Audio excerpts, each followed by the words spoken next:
where we had 65 industry players that were working with us. Now we have 2,883 because we want more of our trainers to leave campus, to leave their colleges when they already have a feel and an experience of what happens in the real world, in industries and manufacturing entities, embedding practical, hands-on experience in our training programs. These achievements demonstrate that TVET is now firmly at the heart of Kenya's transformation, equipping young people with practical skills to innovate, create jobs, and drive economic development. Ladies and gentlemen, the process we celebrate nationally, the progress we celebrate nationally finds full expression here at Umma University. With the support of our partners, the government of Kuwait, and the Direct Aid Society, this institution has been able to expand its facilities and strengthen capacity to serve thousands of young Kenyans.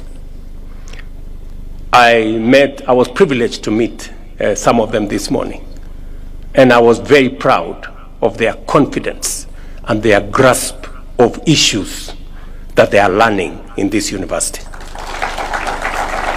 I met Nura and Mwenda. Nura explained to us what we can improve on the facilities and the digitization we have done with our universal health coverage, the Taifa Care under SHA.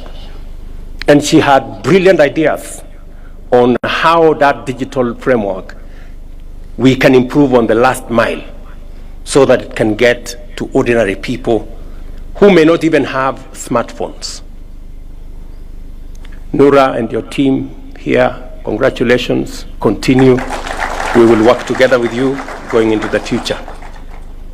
And I am very confident that Honorable Duale will have some space to discuss with you how what you're doing here can dovetail into the success we want to build out of our universal health care coverage. And maybe use this occasion to the defense of my former boss, the former president, to defend him that we should be a bit magnanimous to him. He did time, led our country, and the Linda Mama program was a great program. We developed it under the Jubilee administration, under the leadership of President Uhuru. We learned a lot from the Linda Mama program. And because of the experiences, because of the lessons learned from the Linda Mama program, we designed the Linda Jamii program, which was an improvement from the Linda Mama program.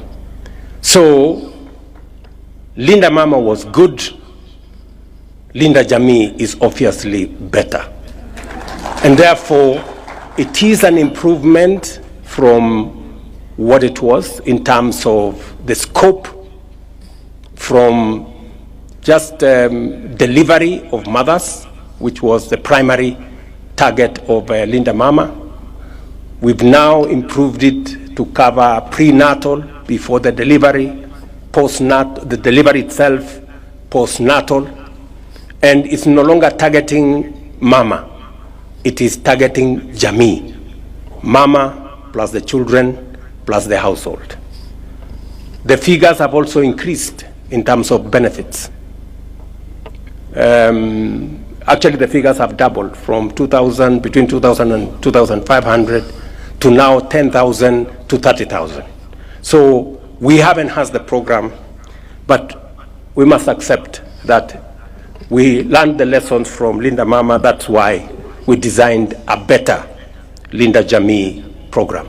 And we didn't stop at Linda Jamii. We have progressed it into universal health coverage, where we are now looking after the whole Kenyan community.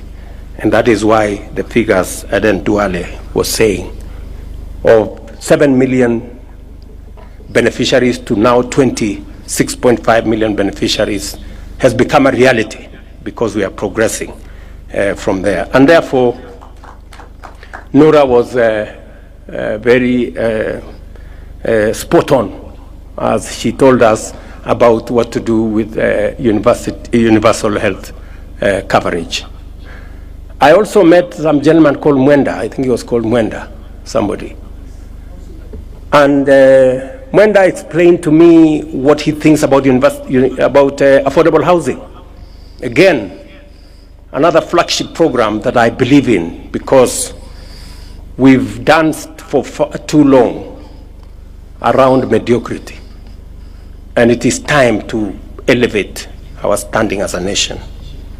And he explained to us how the last mile of affordable housing can be worked on. And again, brilliant ideas on how we can, get our nation and focus on what kind of urbanization are we going to see in the future. Because urbanization is an imperative. In fact, globally, it is now documented that by 2050, half the population of the world will be living in cities. And urbanization is even higher in Kenya than the global average, which means in Kenya, we will be having anywhere between 55 and 60% of citizens living in cities by 2050. It is up to us today to decide what kind of cities are they coming to stay in. Are they coming to live in slums, or are they going to come to live in organized households and livable cities? And that is why we are embarking on this program. And let me confirm that the good people I interacted with in this university, including Zainab. Zainab explained to us a few things about the economy, political issues that affect the economy. And I think she was called Agfa. She told us, I think, Gatra. She explained to us about the economic issues that, affect investment, affect business, from interest rates to exchange rates to the modus of taxation and many other things. And I must say to Uma University, congratulations. You have some of the most bright young Kenyans here, and you are doing a good job mentoring them and training them. The partnership between our supporters and our sponsors is a powerful demonstration of solidarity whose impact will be felt for generations to come. As we commission this new building, we are not just opening classrooms and offices. We are opening doors of opportunity. Today, we have also laid the foundation for phase 2, which will house the School of Engineering with 7 specialized programs, additional student housing, a medical school, and a teaching and referral hospital further down the road. I'm saying this so that the donors can see where we want this institution to go. And we are going to be your partners. As Kenya implements the bottom-up economic transformation agenda, our universities and TVETs will continue to play a central role in producing skilled, ethical, and innovative graduates ready to create jobs, drive technology, and tackle the pressing challenges of our time. In conclusion, I congratulate the Umma University for this milestone. And before I tell you what kind of support we are going to work on, looking at the transformation of Umma University, and this is not the only university that I have come several times to support morally, sometimes financially. Last year, I went to Scott University, the one I told you that is sponsored by the Africa Inland Church. Last week, I was in Eastern University, sponsored